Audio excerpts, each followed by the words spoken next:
Punjabi radio USA ਸੁਣ ਰਹੇ ਸਾਰੇ ਹੀ ਮਾਣਯੋਗ ਅਤੇ ਸਤਿਕਾਰਤ ਸਰੋਤਿਆਂ ਨੂੰ ਪੰਜਾਬੀ ਰੇਡੀਓ USA ਦੀ ਟੀਮ ਅਤੇ ਮੇਰੇ ਰਾਜਕਰਨਵੀਰ ਸਿੰਘ ਵੱਲੋਂ ਆਪ ਜੀ ਨੂੰ ਬਹੁਤ ਪਿਆਰ ਸਤਿਕਾਰ ਸਹਿਤ ਦੋਨੋਂ ਹੱਥ ਜੋੜ ਕੇ ਨਿੱਘੀ ਜਿਹੀ ਸਤਿ ਸ੍ਰੀ ਅਕਾਲ। ਸਭ ਨੂੰ ਜੀਆਂ ਨੂੰ ਆਖਦੇ ਹਾਂ। ਅੱਜ ਦੇ ਅਪਡੇਟ ਅਮਰੀਕਾ ਖਬਰਾਂ ਦੇ ਬੁਲੇਟਿਨ ਦੇ ਵਿੱਚ ਆਪ ਸਭ ਦਾ ਸਵਾਗਤ ਹੈ। ਅੱਜ 24 ਮਈ ਦਿਨ ਮੰਗਲਵਾਰ। ਸਾਡੇ ਅੱਜ ਦੇ ਅਪਡੇਟ ਅਮਰੀਕਾ ਦੇ ਖਬਰਾਂ ਦੇ ਬੁਲੇਟਿਨ ਨੂੰ ਸਪਾਂਸਰ ਕੀਤਾ ਆ ਖਾਲਸਾ ਇੰਸ਼ੋਰੈਂਸ ਏਜੰਸੀ ਵਾਲੇ, ਜਿਨ੍ਹਾਂ ਦੇ ਕੋਲੋਂ ਹਰ ਤਰ੍ਹਾਂ ਦੀ ਤੁਸੀਂ ਇੰਸ਼ੋਰੈਂਸ ਕਰਵਾ ਸਕਦੇ ਹੋ। ਇੰਸ਼ੋਰੈਂਸ ਬਾਰੇ ਪਤਾ ਕਰਨ ਲਈ ਕਾਲ ਕਰੋ ਨੰਬਰ 408 272 2500 ਦੇ ਉੱਤੇ। ਇਸ ਦੇ ਨਾਲ ਸੰਤੋਖ ਸਿੰਘ, ਪਰਮਜੀਤ ਕੌਰ ਬਾਸੀ ਫਰੀਮੌਂਟ, ਮਨਜੀਤ ਸਿੰਘ, ਨਰਿੰਦਰ ਕੌਰ ਕਲਾਰਕ ਕਲੋਵਿਸ ਤੇ ਗਿਆਨ ਸਿੰਘ ਨਾਗਰਾ ਜੀ ਸੈਨ ਹੋਜ਼ੇ ਤੋਂ। ਇਹਨਾਂ ਸਾਰਿਆਂ ਦਾ ਬਹੁਤ ਬਹੁਤ ਧੰਨਵਾਦ। ਜੇਕਰ ਤੁਸੀਂ ਜਾਂ ਕੋਈ ਹੋਰ ਕਾਰੋਬਾਰ ਇਸ ਪ੍ਰੋਗਰਾਮ ਨੂੰ ਸਪਾਂਸਰ ਕਰਨਾ ਚਾਹੁੰਦੇ ਹੋ, ਸੰਪਰਕ ਕਰੋ ਨੰਬਰ 408 722 7698 408 722 7698 ਦੇ ਉੱਤੇ।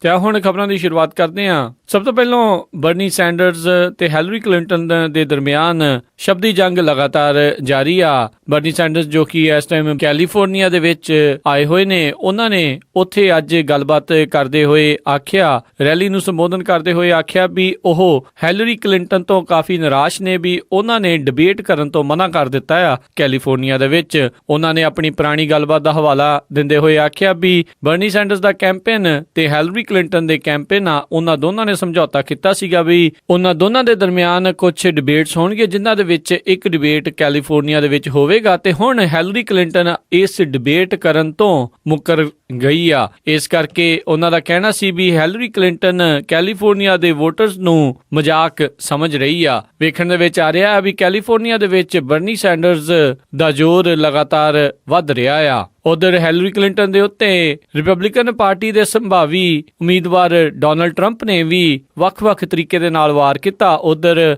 ਹੈਲਰੀ ਕਲਿੰਟਨ ਦੇ ਪਤੀ ਅਮਰੀਕਾ ਦੇ ਰਾਸ਼ਟਰਪਤੀ ਰਹਿ ਚੁੱਕੇ ਬਿਲ ਕਲਿੰਟਨ ਅਤੇ ਮੋਨਿਕਾ ਲੇਵਿੰਸਕੀ ਦੇ ਸੰਬੰਧਾਂ ਨੂੰ ਲੈ ਕੇ ਹੈਲਰੀ ਕਲਿੰਟਨ ਦੇ ਉੱਤੇ ਵਾਰ ਕੀਤਾ। ਤੇ ਦੂਜੇ ਪਾਸੇ ਹੈਲਰੀ ਕਲਿੰਟਨ ਨੇ ਇਹ ਆਖਿਆ ਵੀ ਡੋਨਲਡ ਟਰੰਪ ਜੋ ਕਿ ਆਪਣੇ ਆਪ ਨੂੰ ਬਹੁਤ ਅਮੀਰ ਦੱਸਦਾ ਆ, ਉਹ ਆਪਣੇ ਟੈਕਸ ਰਿਟਰਨ ਆ ਉਹ ਵੀ ਨਹੀਂ ਦਿਖਾ ਰਿਹਾ। ਤੇ ਨਾਲ ਹੀ ਉਹਨਾਂ ਨੇ ਆਖਿਆ ਵੀ ਜਿਸ ਤਰੀਕੇ ਦੇ ਨਾਲ ਉਹਨੇ ਆਪਣੇ ਵੱਖ-ਵੱਖ ਬਿਜ਼ਨਸ ਆ ਉਸ ਨੂੰ ਬੈਂਕਰਪਟ ਕੀਤਾ ਆ, ਉਹ ਅਮਰੀਕਾ ਨੂੰ ਵੀ ਬੈਂਕਰਪਟ ਕਰ ਦੇਵੇਗਾ। ਜ਼ਿਕਰਯੋਗ ਗੱਲ ਇਹ ਹੈ ਹੈਲਰੀ ਕਲਿੰਟਨ ਜੋ ਕਿ ਇਹ ਪੂਰੀ ਉਮੀਦ ਲਾਈ ਬੈਠੀ ਆ ਵੀ ਉਹ ਡੈਮੋਕ੍ਰੇਟ ਪਾਰਟੀ ਦੀ ਸੰਭਾਵੀ ਉਮੀਦਵਾਰ ਹੀ ਬਣੇਗੀ। ਉਧਰ ਬਰਨੀ ਸੈਂਡਰਸ ਵੀ ਅਜੇ ਤੱਕ ਇਸ ਪ੍ਰਾਇਮਰੀ ਦੀ ਦੌੜ ਦੇ ਵਿੱਚੋਂ ਪਿੱਛੇ ਨਹੀਂ ਹਟ ਰਹੇ। ਕਈ ਸੂਤਰਾਂ ਦੇ ਮੁਤਾਬਕ ਇਹ ਵੀ ਖਬਰਾਂ ਆ ਰਹੀਆਂ ਨੇ ਵੀ ਬਰਨੀ ਸੈਂਡਰਸ ਡੈਮੋਕ੍ਰੇਟ ਕਨਵੈਨਸ਼ਨ ਦੇ ਵਿੱਚ 30,000 ਤੱਕ ਪ੍ਰੋਟੈਸਟਰਸ ਦੇ ਨਾਲ ਉੱਥੇ ਪਹੁੰਚਣਗੇ। ਜੇ ਇਦਾਂ ਦਾ ਕੁਝ ਹੁੰਦਾ ਆ ਤਾਂ ਉੱਥੇ ਕਾਫੀ ਹੜਕੰਪ ਮਚੇਗਾ, ਤਾਂ ਸੁਪਰ ਡੈਲੀਗੇਟਸ ਦੇ ਉੱਤੇ ਹੀ ਬਹੁਤਾ ਕੁਝ ਨਿਰਭਰ ਹੋਵੇਗਾ। ਜ਼ਿਕਰਯੋਗ ਗੱਲ ਇਹ ਹੈ ਵੀ ਹੈਲਰੀ ਕਲਿੰਟਨ ਜਿਸਨੇ ਕਿ ਕੈਲੀਫੋਰਨੀਆ ਦੀ ਪ੍ਰਾਇਮਰੀਜ਼ ਦੇ ਵਿੱਚ ਬਰਨੀ ਸੈਂਡਰਸ ਦੇ ਨਾਲ ਡਿਬੇਟ ਕਰਨ ਤੋਂ ਮਨਾ ਕੀਤਾ ਆ, ਇਹ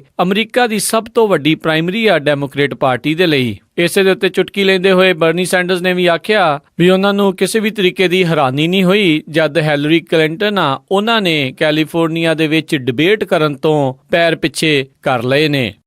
ਹੈਲਰੀ ਕਲਿੰਟਨ ਦੇ ਪਤੀ ਤੇ ਰਾਸ਼ਟਰਪਤੀ ਰਹਿ ਚੁੱਕੇ ਬਿਲ ਕਲਿੰਟਨ ਪਿਛਲੇ ਦਿਨੀ ਫ੍ਰੈਜ਼ਨੋ ਸਟੇਟ ਦੇ ਵਿੱਚ ਲੋਕਾਂ ਨੂੰ ਸੰਬੋਧਨ ਕਰ ਰਹੇ ਸੀ। ਉਹ ਆਪਣੀ ਘਰਵਾਲੀ ਹੈਲਰੀ ਕਲਿੰਟਨ ਨੂੰ ਰਾਸ਼ਟਰਪਤੀ ਬਣਾਉਣ ਦੇ ਲਈ ਵੱਖ-ਵੱਖ ਜਗ੍ਹਾ ਦੇ ਉੱਤੇ ਜਾ ਰਹੇ ਨੇ ਤੇ ਭਾਸ਼ਣ ਦੇ ਰਹੇ ਨੇ। ਇੱਥੇ Fresno state satellite student union ਦੇ ਵਿੱਚ ਗੱਲਬਾਤ ਕਰਦੇ ਹੋਏ ਆਖਿਆ ਜਿਸ ਤਰੀਕੇ ਦੇ ਨਾਲ 1992 ਦੇ ਵਿੱਚ ਕੈਲੀਫੋਰਨੀਆ ਦੇ ਲੋਕਾਂ ਨੇ ਉਹਨਾਂ ਨੂੰ ਜਿਤਾ ਕੇ ਘੱਲਿਆ ਸੀ ਕਨਵੈਨਸ਼ਨ ਦੇ ਵਿੱਚ, ਉਹ ਚਾਹੁੰਦੇ ਨੇ ਵੀ ਉਸੇ ਤਰੀਕੇ ਦੇ ਨਾਲ ਉਹ ਹੈਲਰੀ ਕਲਿੰਟਨ ਨੂੰ ਵੀ ਜਿਤਾ ਕੇ ਕਨਵੈਨਸ਼ਨ ਦੇ ਵਿੱਚ ਘੱਲਣ ਤਾਂ ਜੋ ਉਹ ਰਾਸ਼ਟਰਪਤੀ ਦੇ ਅਹੁਦੇ ਤੱਕ ਪਹੁੰਚ ਸਕਣ। ਜ਼ਿਕਰਯੋਗ ਗੱਲ ਹੈ ਵੀ ਉਸ ਮੌਕੇ ਦੇ ਉੱਤੇ 1992 ਦੇ ਵਿੱਚ ਬਿਲ ਕਲਿੰਟਨ ਦਾ ਮੁੱਖ ਵਿਰੋਧੀ ਮੌਜੂਦਾ ਗਵਰਨਰ ਜੈਰੀ ਬਰਾਊਨ ਸੀਗੇ। ਇਸ ਗੱਲਬਾਤ ਦੇ ਵਿੱਚ ਬਰਨੀ ਸੈਂਡਰਸ ਦਾ ਜ਼ਿਕਰ ਘੱਟ ਹੀ ਆਇਆ ਤੇ ਮੁੱਖ ਨਿਸ਼ਾਨਾ ਉਹਨਾਂ ਨੇ ਡੋਨਲਡ ਟਰੰਪ ਦੇ ਉੱਤੇ ਧਾਰਿਆ। ਉਧਰ ਹੈਲਰੀ ਕਲਿੰਟਨ ਦੀਆਂ ਈਮੇਲ ਵਾਲੀਆਂ ਮੁਸ਼ਕਿਲਾਂ ਆ ਉਹਨਾਂ ਦਾ ਪਿੱਛਾ ਨਹੀਂ ਛੱਡ ਰਹੀਆਂ। ਕੁਝ ਖਬਰਾਂ ਤੋਂ ਇਹ ਜਾਣਕਾਰੀ ਪ੍ਰਾਪਤ ਹੁੰਦੀ ਆ ਵੀ ਹੈਲਰੀ ਕਲਿੰਟਨ ਦੀਆਂ ਜਿਹੜੀਆਂ ਪ੍ਰਾਈਵੇਟ ਈਮੇਲ ਸਰਵਰ ਵਾਲਾ ਮਾਮਲਾ ਆ ਉਹ ਲੇਟ ਸਟੇਜ ਦੇ ਉੱਤੇ ਪਹੁੰਚਿਆ ਹੋਇਆ ਹੈ FBI ਦੀ ਇਨਵੈਸਟੀਗੇਸ਼ਨ ਦੇ ਵਿੱਚ, ਤੇ FBI ਉਹਨਾਂ ਨੂੰ ਪੁੱਛਗਿੱਛ ਦੇ ਲਈ ਉਹ ਬੁਲਾ ਸਕਦੀ ਆ। ਕਈਆਂ ਦਾ ਇੱਥੋਂ ਤੱਕ ਇਹ ਮੰਨਣਾ ਆ ਵੀ ਹੈਲਰੀ ਕਲਿੰਟਨ ਆ ਉਸ ਨੂੰ ਇੰਡਾਈਟ ਵੀ ਕੀਤਾ ਜਾ ਸਕਦਾ ਆ ਇਸ ਪ੍ਰਾਈਵੇਟ ਈਮੇਲ ਸਰਵਰ ਨੂੰ ਯੂਜ਼ ਕਰਨ ਨੂੰ ਲੈ ਕੇ। ਇਹ ਮਾਮਲਾ ਉਦੋਂ ਜ਼ਿਆਦਾ ਤੂਲ ਫੜ ਗਿਆ ਜਦੋਂ ਪ੍ਰਾਈਵੇਟ ਈਮੇਲ ਸਰਵਰ ਦੇ ਬਾਰੇ ਜਾਣਕਾਰੀ ਪ੍ਰਾਪਤ ਹੋਈ ਤਾਂ ਇਹ ਗੱਲ ਚੱਲਣੀ ਸ਼ੁਰੂ ਹੋ ਗਈ ਵੀ ਇਸ ਦੇ ਕਰਕੇ ਨੈਸ਼ਨਲ ਸਿਕਿਉਰਿਟੀ ਨੂੰ ਖਤਰਾ ਰਿਹਾ ਆ। ਕਈ ਡਿਫੈਂਸ ਅਟਾਰਨੀਜ਼ ਦਾ ਇਹ ਮੰਨਣਾ ਹੈ ਵੀ ਹੈਲਰੀ ਕਲਿੰਟਨ ਨੂੰ FBI ਦੇ ਦੁਆਰਾ ਇੰਡਾਈਟ ਕਰਨਾ ਇਹ ਸਿਰਫ ਗੱਲਾਂ ਹੀ ਨੇ। ਉਹਨਾਂ ਨੂੰ ਪੁੱਛਗਿੱਛ ਦੇ ਲਈ ਇੰਟਰਵਿਊ ਲਈ ਜ਼ਰੂਰ ਜਿਹੜਾ ਆ ਉਹ ਬੁਲਾਇਆ ਜਾ ਸਕਦਾ ਆ, ਪਰ ਇਸ ਮਾਮਲੇ ਦੇ ਵਿੱਚ ਉਹਨਾਂ ਦਾ ਇੰਡਾਈਟ ਹੋਣਾ ਉਸ ਦੀ ਸੰਭਾਵਨਾ ਬਹੁਤ ਘੱਟ ਆ। ਪਰ ਫਿਰ ਵੀ ਜੇ FBI ਦੁਆਰਾ ਇਹਨਾਂ ਨੂੰ ਪੁੱਛਗਿੱਛ ਦੇ ਲਈ ਵੀ ਬੁਲਾਇਆ ਜਾਵੇਗਾ ਤਾਂ ਇਹਨਾਂ ਦੇ ਵਿਰੋਧੀ ਪਾਰਟੀ ਨੂੰ ਡੋਨਾਲਡ ਟਰੰਪ ਜਾਂ ਬਰਨੀ ਸੈਂਡਰਸ ਉਹਨਾਂ ਨੂੰ ਇੱਕ ਮੌਕਾ ਮਿਲ ਜ਼ਰੂਰ ਜਾਵੇਗਾ ਇਹਨਾਂ ਨੂੰ ਕਟਹਿਰੇ ਦੇ ਵਿੱਚ ਖੜਾ ਕਰਨ ਦੇ ਲਈ। ਪੋਲੀਟੀਕੋ ਦੀ ਇੱਕ ਪੋਲ ਦੇ ਮੁਤਾਬਕ 10 ਅਮਰੀਕਨਸ ਦੇ ਵਿੱਚੋਂ 6 ਅਮਰੀਕਨਸ ਹੈਲਰੀ ਕਲਿੰਟਨ ਤੇ ਡੋਨਾਲਡ ਟਰੰਪ ਉਹਨਾਂ ਦੋਨਾਂ ਦੇ ਪ੍ਰਤੀ ਨੈਗੇਟਿਵ ਵਿਚਾਰ ਰੱਖਦੇ ਨੇ, ਉਹਨਾਂ ਨੂੰ ਡਿਸਲਾਈਕ ਕਰਦੇ ਨੇ। 60% ਤੱਕ ਦੀ ਵਿਰੋਧਤਾ ਇਹਨਾਂ ਦੋਨਾਂ ਨੂੰ ਝੱਲਣੀ ਪੈ ਰਹੀ ਆ ਲੋਕਾਂ ਦੇ ਸਰਵੇ ਦੇ ਵਿੱਚ। ਇਹ ਵੀ ਜ਼ਿਕਰਯੋਗ ਗੱਲ ਆ, ਇਹ ਸਰਵੇਜ਼ ਜੇ ਹੁਣ ਵੋਟਾਂ ਹੁੰਦੀਆਂ ਆ ਉਸ ਦੇ ਮੁਤਾਬਕ ਦੇਖੇ ਜਾ ਰਹੇ ਨੇ, ਕਿਉਂਕਿ ਹੁਣ ਨਵੰਬਰ ਦੇ ਵਿੱਚ ਇਲੈਕਸ਼ਨ ਹੋਣੀਆਂ ਆ। ਉਦੋਂ ਤੱਕ ਲੋਕਾਂ ਦਾ ਕੀ ਨਜ਼ਰੀਆ ਰਹੇਗਾ ਇਸ ਦੇ ਉੱਤੇ ਗੌਰ ਕਰਨ ਦੀ ਗੱਲ ਹੋਵੇਗੀ। ਡਿਲਨ ਰੂਫ, ਜਿਸ ਨੇ ਪਿਛਲੇ ਸਾਲ ਸਾਊਥ ਕੈਰੋਲੀਨਾ ਦੇ ਚਾਰਲਸਟਨ ਸ਼ਹਿਰ ਦੇ ਵਿੱਚ ਇੱਕ ਅਫਰੀਕਨ ਅਮਰੀਕਨ ਚਰਚ ਦੇ ਵਿੱਚ ਅੰਨ੍ਹੇਵਾਹ ਗੋਲੀਆਂ ਚਲਾਈਆਂ ਸੀ, ਜਿਸ ਦੇ ਵਿੱਚ 9 ਜਾਣਿਆਂ ਦੀ ਉੱਥੇ ਮੌਤ ਹੋ ਗਈ ਸੀ। ਉਸ ਕੇਸ ਦੇ ਵਿੱਚ ਪ੍ਰੋਸੀਕਿਊਟਰਸ ਦੇ ਦੁਆਰਾ, ਜਿਨ੍ਹਾਂ ਦੇ ਵਿੱਚ ਅਟਾਰਨੀ ਜਨਰਲ ਲੋਰੇਟਾ ਲਿੰਚ ਆ, ਉਹਨਾਂ ਨੇ ਆਖਿਆ ਵੀ ਉਹ ਇਸ ਦੇ ਲਈ ਸਜ਼ਾਏ ਮੌਤ ਦੀ ਮੰਗ ਕਰਨਗੇ। ਉਹਨਾਂ ਨੇ ਆਪਣੀ ਅੱਜ ਇਸ ਫਾਈਲਿੰਗ ਦੇ ਵਿੱਚ ਆਖਿਆ ਡਿਲਨ ਰੂਫ, ਜਿਸ ਨੂੰ ਕਿ ਆਪਣੀ ਇਸ ਕੀਤੀ ਹੋਈ ਹਰਕਤ ਦੇ ਉੱਤੇ ਬਿਲਕੁਲ ਵੀ ਪਛਤਾਵਾ ਨਹੀਂ ਨਜ਼ਰ ਆ ਰਿਹਾ, ਉਸ ਦੇ ਲਈ ਉਹ ਸਜ਼ਾਏ ਮੌਤ ਦੀ ਮੰਗ ਕਰਨਗੇ। ਡਿਲਨ ਰੂਫ ਜੋ ਕਿ ਵਾਈਟ ਨਸਲ ਦਾ ਆ, ਇਸ ਰਿਪੋਰਟ ਦੇ ਵਿੱਚ ਇਹ ਪਤਾ ਲੱਗਦਾ ਹੈ ਵੀ ਇਸ ਨੇ ਜਾਣ ਬੁੱਝ ਕੇ ਨਸਲੀ ਭੇਦਭਾਵ ਦੇ ਕਰਕੇ ਅਫਰੀਕਨ ਅਮਰੀਕਨ ਚਰਚ ਦੇ ਉੱਤੇ ਪੂਰੀ ਪਲਾਨ ਕਰਕੇ ਇਹ ਗੋਲੀਬਾਰੀ ਕੀਤੀ ਸੀ, ਜਿਸ ਦੇ ਵਿੱਚ 9 ਲੋਕਾਂ ਦੀ ਮੌਤ ਹੋਈ ਸੀ। ਇਹ ਅਤੇ ਹੋਰ ਕਾਰਨਾਂ ਨੂੰ ਦੇਖਦੇ ਹੋਏ ਅਟਾਰਨੀ ਜਨਰਲ ਅਤੇ ਪੀੜਤ ਦੇ ਵਕੀਲਾਂ ਦੇ ਵੱਲੋਂ ਡਿਲਨ ਰੂਫ ਨੂੰ ਮੌਤ ਦੀ ਸਜ਼ਾ ਦੇਣ ਦੀ ਮੰਗ ਕੀਤੀ ਆ।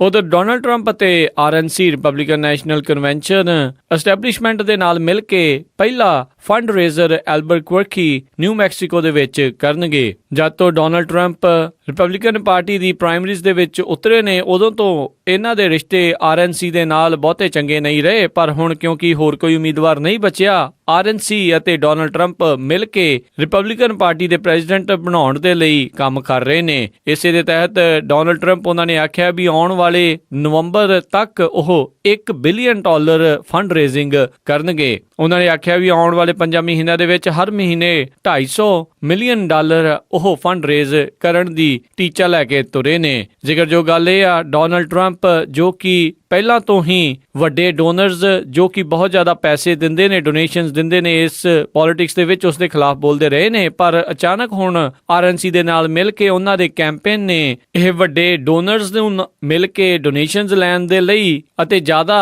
ਪੈਸੇ ਇਕੱਠੇ ਕਰਨ ਦੇ ਲਈ ਹਾਮੀ ਭਰੀ ਆ। ਡੋਨਾਲਡ ਟਰੰਪ ਸ਼ੁਰੂ ਤੋਂ ਇਹ ਕਹਿੰਦੇ ਆਏ ਨੇ ਵੀ ਉਹਨਾਂ ਨੂੰ ਡੋਨੇਸ਼ਨਸ ਦੀ ਜ਼ਰੂਰਤ ਨਹੀਂ, ਕਿਉਂਕਿ ਉਹ ਆਪ ਖੁਦ $10 ਬਿਲੀਅਨ ਦੇ ਮਾਲਕ ਨੇ ਤੇ ਉਹ ਵੱਡੇ ਪਲੇਅਰਸ ਦੇ ਪੈਸੇ ਲੈ ਕੇ ਉਹਨਾਂ ਦੀਆਂ ਗੱਲਾਂ ਦੇ ਵਿੱਚ ਨਹੀਂ ਆਉਣਗੇ। ਪਰ ਹੁਣ ਉਸ ਗੱਲ ਤੋਂ ਉਹਨਾਂ ਨੇ ਮੋੜਾ ਖਾਧਾ ਆ। ਸੈਨ ਹੋਜ਼ੇ ਪੁਲਿਸ ਦੇ ਦੁਆਰਾ 21 ਸਾਲਾ ਐਂਥਨੀ ਜੇਮਸ ਟੋਰੇਸ ਕੈਸਟਰੋ, ਉਸ ਨੂੰ ਉਸ ਦੇ ਮ੍ਰਿਤਕ ਪਿਤਾ 44 ਸਾਲਾ ਐਂਥਨੀ ਰੇ ਕੈਸਟਰੋ, ਉਸ ਨੂੰ ਕੁੱਟ-ਕੁੱਟ ਕੇ ਮਾਰਨ ਅਤੇ ਮਾਰ ਕੇ ਆਪਣੇ ਪਿਤਾ ਦੀ ਲਾਸ਼ ਨੂੰ ਟਰੈਸ਼ ਵਿੱਚ ਸੁੱਟਣ ਦੇ ਦੋਸ਼ਾਂ ਅਧੀਨ ਗ੍ਰਿਫਤਾਰ ਕੀਤਾ ਆ। ਆਟੋਪਸੀ ਦੇ ਮੁਤਾਬਕ ਐਂਥਨੀ ਰੇ ਕੈਸਟਰੋ ਦੀ ਮੌਤ ਬਲੰਟ ਫੋਰਸ ਟਰਾਮਾ ਦੇ ਨਾਲ ਹੋਈ ਤੇ ਇਸ ਕਤਲ ਦੇ ਪਿੱਛੇ ਕੀ ਕਾਰਨ ਆ ਉਸ ਦੀ ਜਾਂਚ ਚੱਲ ਰਹੀ ਆ। ਸੈਨ ਹੋਜ਼ੇ ਦੇ ਵਿੱਚ ਇਹ ਇਸ ਸਾਲ ਦਾ 19ਵਾਂ ਹੋਮੋਸਾਈਡ ਕਤਲ ਦੱਸਿਆ ਜਾਂਦਾ ਆ। ਇਸ ਮੌਕੇ ਤੱਕ ਪਿਛਲੇ ਸਾਲ ਸੈਨ ਹੋਜ਼ੇ ਦੇ ਵਿੱਚ 8 ਕਤਲ ਹੋਏ ਸਨ। ਸੈਨ ਹੋਜ਼ੇ ਦੇ ਵਿੱਚ ਲਗਾਤਾਰ ਵੱਧ ਰਹੇ ਇਸ ਕ੍ਰਾਈਮ ਰੇਟ ਨੂੰ ਸਿੱਧੇ ਤੌਰ ਦੇ ਉੱਤੇ ਛੋਟੀ ਹੁੰਦੀ ਜਾ ਰਹੀ ਸੈਨ ਹੋਜ਼ੇ ਪੁਲਿਸ ਫੋਰਸ ਆ ਉਸ ਨਾਲ ਜੋੜ ਕੇ ਦੇਖਿਆ ਜਾ ਸਕਦਾ ਆ। ਪਿਛਲੇ ਦਿਨੀ ਇੰਡੀਆਨਾ ਦੀ ਵੇਨ ਕਾਉਂਟੀ ਦੀ ਕੰਸਟਰਕਸ਼ਨ ਜ਼ੋਨ ਦੇ ਵਿੱਚ ਇੱਕ ਬਹੁਤ ਹੀ ਭਿਆਨਕ ਹਾਦਸਾ ਘਟਿਆ। ਕੰਸਟਰਕਸ਼ਨ ਜ਼ੋਨ ਕਰਕੇ ਉੱਥੇ ਟ੍ਰੈਫਿਕ ਸਲੋ ਸੀ ਅਤੇ ਪਿੱਛੋਂ ਆਉਂਦਾ 21 ਸਾਲਾ ਹਰਵਿੰਦਰ ਸਿੰਘ ਭਗਤਾਣਾ, ਜੋ ਕਿ ਆਪਣੇ ਵੋਲਵੋ ਸੈਮੀ ਟਰੱਕ ਦੇ ਵਿੱਚ ਆ ਰਿਹਾ ਸੀ, ਉਹ ਸਮੇਂ ਸਿਰ ਨਾ ਰੁਕ ਸਕਿਆ। ਤੇਜ਼ ਹੋਣ ਕਰਕੇ ਉਸ ਦਾ ਟਰੱਕ ਪਹਿਲਾਂ ਐਕੁਆਰਾ ਗੱਡੀ ਦੇ ਵਿੱਚ ਵੱਜਿਆ। ਉਸ ਤੋਂ ਬਾਅਦ ਦੇ ਵਿੱਚ ਉਸ ਦਾ ਟਰੱਕ ਲੈਫਟ ਲੇਨ ਦੇ ਵਿੱਚ ਜਾ ਵੜਿਆ ਅਤੇ ਉੱਥੇ 22 ਸਾਲਾ ਮਾਰਗਰੇਟ ਰਾਇਨ ਜੋ ਕਿ ਬੋਸਟਨ ਤੋਂ ਸੀ, ਉਸ ਦੀ ਗੱਡੀ ਦੇ ਵਿੱਚ ਵੱਜਾ ਅਤੇ ਉਹ ਅਗਲੇ ਖੜੇ ਟਰੱਕ ਦੇ ਵਿੱਚ ਕੁਚਲਿਆ ਗਿਆ ਅਤੇ ਮੌਕੇ ਤੇ ਹੀ ਉਸ ਦੀ ਮੌਤ ਹੋ ਗਈ। ਮਾਰਗਰੇਟ ਰਾਇਨ ਦੇ ਨਾਲ ਇੱਕ ਹੋਰ ਸਵਾਰੀ ਸੀ ਜੋ ਕਿ ਇਸ ਟਾਈਮ ਹਸਪਤਾਲ ਦੇ ਵਿੱਚ ਜ਼ੇਰੇ ਇਲਾਜ ਨੇ। ਇਸ ਹਾਦਸੇ ਤੋਂ ਬਾਅਦ ਦੇ ਵਿੱਚ I-70 ਕੁਝ ਚਿਰ ਦੇ ਲਈ ਬੰਦ ਵੀ ਰਿਹਾ। ਪੁਲਿਸ ਦੁਆਰਾ ਹਰਵਿੰਦਰ ਸਿੰਘ ਭਗਤਾਣਾ ਨੂੰ ਤੇਜ਼ ਚਲਾਉਣ ਦੇ ਸੰਬੰਧ ਦੇ ਵਿੱਚ ਸਾਈਟੇਸ਼ਨ ਦਿੱਤੀ ਗਈ ਹੈ ਅਤੇ ਪੁਲਿਸ ਦਾ ਮੰਨਣਾ ਹੈ ਵੀ ਇਸ ਦੇ ਉੱਤੇ ਹੋਰ ਵੀ ਕਈ ਚਾਰਜਿਸ ਹੋਰ ਲੱਗਣਗੇ। ਦੋਸਤੋ, ਸੁਣ ਰਹੇ ਸੀ ਆਪਾਂ ਅੱਜ ਦੀਆਂ ਕੁਝ ਅਹਿਮ ਖਬਰਾਂ ਤੇ ਹੁਣ ਤੁਹਾਨੂੰ weather, stock market, exchange rate, ਸੋਨੇ ਚਾਂਦੀ ਦੇ ਰੇਟ ਦੀ ਜਾਣਕਾਰੀ ਦਿੰਦੇ ਹਾਂ। ਸ਼ੁਰੂਆਤ ਕਰਦੇ ਹਾਂ ਵੈਦਰ ਰਿਪੋਰਟ ਤੋਂ, ਜਿੱਥੇ ਕਿ 25 ਮਈ ਦਿਨ ਬੁੱਧਵਾਰ ਨੂੰ ਸੈਨ ਹੋਜ਼ੇ ਦੇ ਵਿੱਚ 72 ਡਿਗਰੀ ਹਾਈ 53 ਡਿਗਰੀ ਲੋ, ਸੈਨ ਫਰਾਂਸਿਸਕੋ 'ਚ 62 ਡਿਗਰੀ ਹਾਈ 53 ਡਿਗਰੀ ਲੋ, ਸੈਕਰਾਮੈਂਟੋ 'ਚ 80 ਡਿਗਰੀ ਹਾਈ 52 ਡਿਗਰੀ ਲੋ, ਯੂਬਾ ਸਿਟੀ ਵਿੱਚ 81 ਡਿਗਰੀ ਹਾਈ 54 ਡਿਗਰੀ ਲੋ, ਸਟਾਕਟਨ ਵਿੱਚ 79 ਡਿਗਰੀ ਹਾਈ 52 ਡਿਗਰੀ ਲੋ, ਟ੍ਰੇਸੀ ਵਿੱਚ 76 ਡਿਗਰੀ ਹਾਈ 54 ਡਿਗਰੀ ਲੋ, ਮੋਡੈਸਟੋ ਦੇ ਵਿੱਚ 80 ਡਿਗਰੀ ਹਾਈ 53 ਡਿਗਰੀ ਲੋ, ਫ੍ਰੈਜ਼ਨੋ ਵਿੱਚ 81 ਡਿਗਰੀ ਹਾਈ 54 ਡਿਗਰੀ ਲੋ, Bakersfield ਵਿੱਚ 78 degree high 57 degree ਲੋ, Las Angeles ਦੇ ਵਿੱਚ 66 ਡਿਗਰੀ ਹਾਈ 57 ਡਿਗਰੀ ਲੋ, turkey ਦੇ ਵਿੱਚ 53 ਡਿਗਰੀ ਹਾਈ 36 ਡਿਗਰੀ ਲੋ, 90% ਚਾਂਸ ਆ ਮੀਂਹ ਪਵੇਗਾ, ਸਾਊਥ ਲੇਕ ਟਾਹੋ ਦੇ ਵਿੱਚ 55 ਡਿਗਰੀ ਹਾਈ 34 ਡਿਗਰੀ ਲੋ, 80% ਚਾਂਸ ਆ ਮੀਂਹ ਪਵੇਗਾ, ਪੋਰਟਲੈਂਡ ਓਰੇਗਨ 'ਚ 64 ਡਿਗਰੀ ਹਾਈ 50 ਡਿਗਰੀ ਲੋ, ਸਿਆਟਲ ਵਾਸ਼ਿੰਗਟਨ 'ਚ 65 ਡਿਗਰੀ ਹਾਈ 50 ਡਿਗਰੀ ਲੋ, ਫਲੈਗਸਟਾਫ ਐਰੀਜ਼ੋਨਾ 'ਚ 64 degree high 33 degree low, salt lake city Utah ਦੇ ਵਿੱਚ 67 degree high 48 degree low, 50% chance ਆ ਮੀਂਹ ਪਵੇਗਾ, ਸ਼ਿਕਾਗੋ ਇਲੀਨੋਇਸ ਦੇ ਵਿੱਚ 83 degree high 68 degree low, 50% chance ਆ ਮੀਂਹ ਪਵੇਗਾ, ਨਿਊਯਾਰਕ ਦੇ ਵਿੱਚ 99 degree high 66 degree low temperature ਰਹੇਗਾ, ਟੋਰਾਂਟੋ ਕੈਨੇਡਾ ਦੇ ਵਿੱਚ 24 degree Celsius high 14 degree Celsius low, Winnipeg Canada 'ਚ 25 degree Celsius high 13 degree Celsius low, Calgary Canada 'ਚ 19 degree Celsius high 6 degree Celsius low, Vancouver Canada 'ਚ 19 degree Celsius high 10 degree Celsius low, Amritsar Punjab 'ਚ 42 degree Celsius high 24 degree Celsius low, Melbourne Australia 'ਚ 13 degree Celsius high 8 degree Celsius low, ਮੀਂਹ ਪੈ ਸਕਦਾ ਆ, London great Britain ਦੇ ਵਿੱਚ 14 degree Celsius high 7 degree Celsius low, Berlin Germany 'ਚ 22 degree Celsius high 14 degree Celsius low, Paris France ਦੇ ਵਿੱਚ 19 degree Celsius high 10 degree Celsius low temperature ਰਹੇਗਾ। ਤੇ ਹੁਣ ਤੁਹਾਨੂੰ ਸਟਾਕ ਮਾਰਕੀਟ ਦੀ ਰਿਪੋਰਟ ਦੱਸਦੇ ਹਾਂ। ਡਾਓ ਜੋਨਸ ਦੇ ਵਿੱਚ ਮੰਗਲਵਾਰ ਨੂੰ 213 ਪੁਆਇੰਟਾਂ ਦਾ ਵਾਧਾ ਦੇਖਿਆ ਗਿਆ, 17,706 ਦੇ ਉੱਤੇ ਮਾਰਕੀਟ ਕਲੋਜ਼ ਹੋਈ। ਨੈਸਡੈਕ ਦੇ ਵਿੱਚ 95 ਪੁਆਇੰਟਾਂ ਦਾ ਵਾਧਾ ਹੋਇਆ, 4,861 ਤੇ ਮਾਰਕੀਟ ਕਲੋਜ਼ ਹੋਈ। S&P ਦੇ ਵਿੱਚ 28 ਪੁਆਇੰਟਾਂ ਦਾ ਵਾਧਾ ਹੋਇਆ, 2,076 ਦੇ ਉੱਤੇ ਮਾਰਕੀਟ ਕਲੋਜ਼ ਹੋਈ। ਵਿਲਸ਼ਾਇਰ 5000 ਦੇ ਵਿੱਚ 13 ਪੁਆਇੰਟਾਂ ਦਾ ਘਾਟਾ ਦੇਖਿਆ ਗਿਆ, 21,224 ਦੇ ਉੱਤੇ ਮਾਰਕੀਟ ਕਲੋਜ਼ ਹੋਈ। ਐਕਸਚੇਂਜ ਰੇਟ ਦੇ ਵਿੱਚ ਇੱਕ US ਡਾਲਰ ਦੀ ਕੀਮਤ 67 ਰੁਪਏ 68 ਪੈਸੇ, ਇੱਕ ਕੈਨੇਡੀਅਨ ਡਾਲਰ ਦੀ ਕੀਮਤ 51 ਰੁਪਏ 58 ਪੈਸੇ, ਇੱਕ ਬ੍ਰਿਟਿਸ਼ ਪਾਉਂਡ ਸਟਰਲਿੰਗ ਦੀ ਕੀਮਤ 98 ਰੁਪਏ 99 ਪੈਸੇ, ਇੱਕ ਯੂਰੋ ਦੀ ਕੀਮਤ 75 ਰੁਪਏ 41 ਪੈਸੇ, ਇੱਕ ਆਸਟ੍ਰੇਲੀਅਨ ਡਾਲਰ ਦੀ ਕੀਮਤ 48 ਰੁਪਏ 56 ਪੈਸੇ, ਇੱਕ ਨਿਊਜ਼ੀਲੈਂਡ ਡਾਲਰ ਦੀ ਕੀਮਤ 45 ਰੁਪਏ 63 ਪੈਸੇ, ਇੱਕ ਸਿੰਗਾਪੁਰ ਡਾਲਰ ਦੀ ਕੀਮਤ 48 ਰੁਪਏ 98 ਪੈਸੇ, ਇੱਕ ਬਹਿਰੀਨ ਦੇ ਦਿਨਾਰ ਦੀ ਕੀਮਤ 179 ਰੁਪਏ 54 ਪੈਸੇ, ਇੱਕ ਕੁਵੈਤ ਦੇ ਦਿਨਾਰ ਦੀ ਕੀਮਤ 224 ਰੁਪਏ 13 ਪੈਸੇ ਰਹੀ। ਇੱਕ US ਡਾਲਰ ਦੀ ਕੀਮਤ $1.31 ਕੈਨੇਡੀਅਨ ਡਾਲਰ ਰਹੀ। ਸੋਨੇ ਦਾ ਭਾਅ $1,229.44 ਪ੍ਰਤੀ ਆਉਂਸ, ਚਾਂਦੀ ਦਾ ਭਾਅ $16.23 ਪ੍ਰਤੀ ਆਉਂਸ ਰਿਹਾ। ਤੇ ਸਰੋਤੋ, ਇੱਥੇ ਹੀ ਸਾਡਾ ਅੱਜ ਦਾ ਅਪਡੇਟ ਅਮਰੀਕਾ ਖਬਰਾਂ ਦਾ ਬੁਲੇਟਿਨ ਸਮਾਪਤ ਹੁੰਦਾ ਹੈ। ਹੁਣ ਮੈਨੂੰ ਰਾਜਕਨਵੀਰ ਸਿੰਘ ਨੂੰ ਇਜਾਜ਼ਤ ਦਿਓ। ਮੇਰੇ ਵੱਲੋਂ ਆਪ ਸਭ ਨੂੰ ਹੀ ਬਹੁਤ ਪਿਆਰ ਸਤਿਕਾਰ ਸਹਿਤ ਦੋਨੋਂ ਹੱਥ ਜੋੜ ਕੇ ਨਿੱਘੀ ਜਿਹੀ ਸਤਿ ਸ੍ਰੀ ਅਕਾਲ ਹੈ ਜੀ। ਜਿੰਦੇ ਵਾਸਤੇ ਰਹੋ, ਹੱਸਦੇ ਖੇਲਦੇ ਰਹੋ ਤੇ ਸੁਣਦੇ ਰਹੋ ਜੀ ਪੰਜਾਬੀ ਰੇਡੀਓ USA।